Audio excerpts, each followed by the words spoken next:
Okay, the final item of business is the members' business debate on motion 2948 in the name of Jim Fairlie on redundancies at OVO Energy.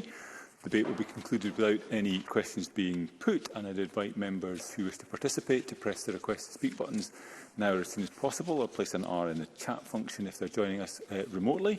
And with that, I call on Jim Fairlie to open the debate for around 7 minutes. Mr Fairlie. Thank you, Presiding Officer. And I want to thank the members from across the chamber who have supported my motion, and it's been right across the chamber, unfortunately, Presiding Officer, except from your own party. My motion refers to the decision by OVO Energy seeking 1,700 voluntary redundancies and the closure of various offices, including in Perth. But this is a story that goes back much further than that, and it's important to take as a starting point an acknowledgement that my hometown of Perth, as well as great swathes of Perthshire, admittedly, and John Swinney's constituency in the north, has got a long, proud history and connection with electricity production, distribution dating back almost 80 years. Electricity production and distribution that is clean and green long before its time. And it's important that we acknowledge and respect the work of those pioneers that made it possible.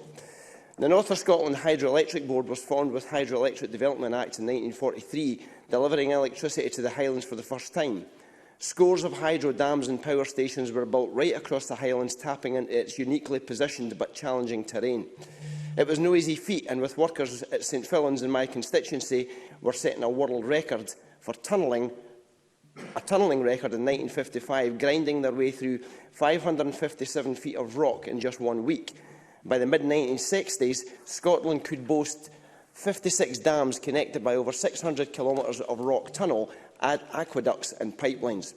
And all of this was achieved by men who came from all over the world into the tunnels. There were Scots, there were Poles, there were Czechs, there were Germans and a huge number of Irishmen, particularly the tunnel tigers from Donegal, who came to live in the camps and work in the hydro schemes. Many of them stayed, and their descendants are still at the heart of communities across many parts of Scotland, including Strathearn, and my dad was actually one of the workers on the turret dam above Crieff, alongside my now deceased Uncle Eddie. But the dismantling of Tom Johnson's great legacy began with the privatisation of the electricity companies in 1990. But the Perth connections remained, even when, in 1998, the private company Scottish and Southern Energy was formed and headquartered in my constituency. SSE was the result of the merger of two former public sector electricity supply authorities, the Hydro providing the Scottish part of the title, with the Southern from the former Southern Electricity Board, which distributed electricity in southern England, a distribution-only authority with no power generation capacity of its own. Effectively, Scotland was producing huge amounts of hydroelectric from Perthshire and Scotland across the whole of the United Kingdom.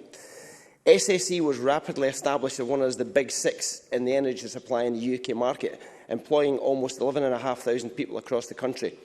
Many of these jobs in their HQ were in my constituency, which they now plan to close. In September 2019, SSE announced that it would be selling its retail business to OVO Energy, and the transaction was completed in January 2020, and 8,000 staff were transferred to OVO.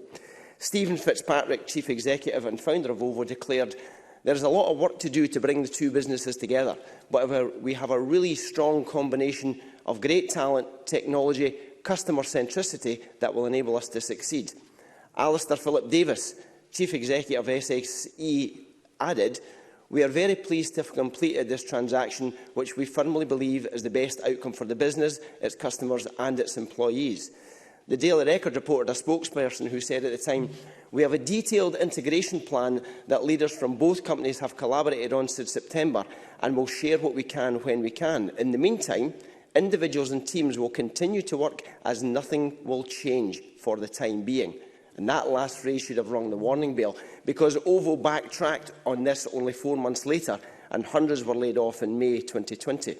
Less than 2 years later on, we have been told that hundreds more workers are set to lose their jobs, as OVO Energy's Perth office, where around 700 people are employed, is going to be closed, and as they axe a quarter of their UK workforce.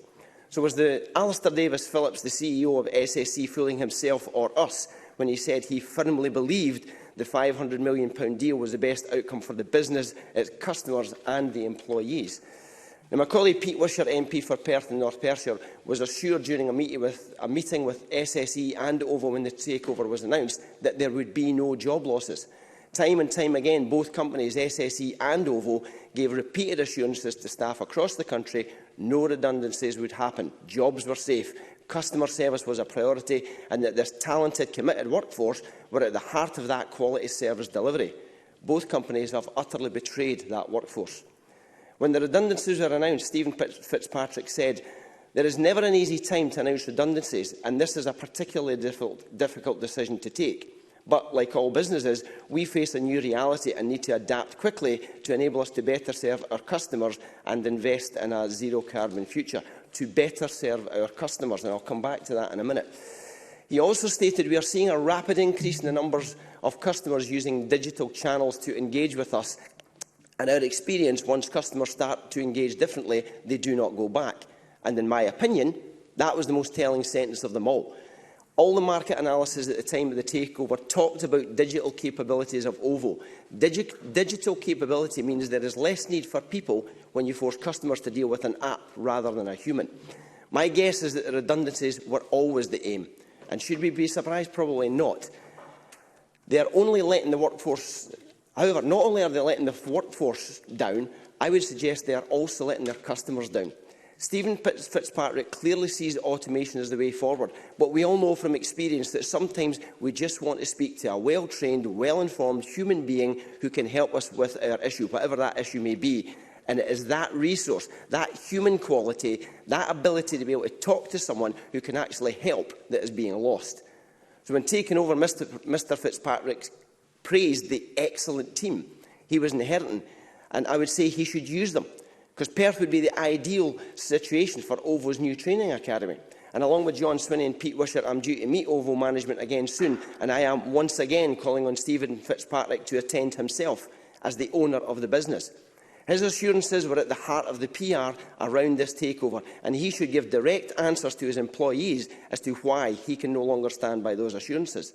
And his automation of service, where will that leave the digitally excluded? Will they, most likely the less well-off in our society, be forced into higher-priced tariffs as a result of that digital exclusion? Are the older generation to be left behind? Because they're the ones I've had most contact from. "I don't know how to do all this app stuff, son. What will I do if I can't pay my bill? Will they cut me off?" That's the sort of question that we're being asked. This company is causing anxieties to its employees, its staff, and they all deserve answers. So when we meet Mr Fitzpatrick and his management team, I'll be pressing him to rethink this decision and maintain or in fact improve the quality of the service they currently have. And the best way to achieve that is to keep the dedicated, skilled workforce who have done so well to serve my community and the communities across the country for decades, and make sure they keep their jobs. Thank you. Thank you very much, Mr Fairlie. I now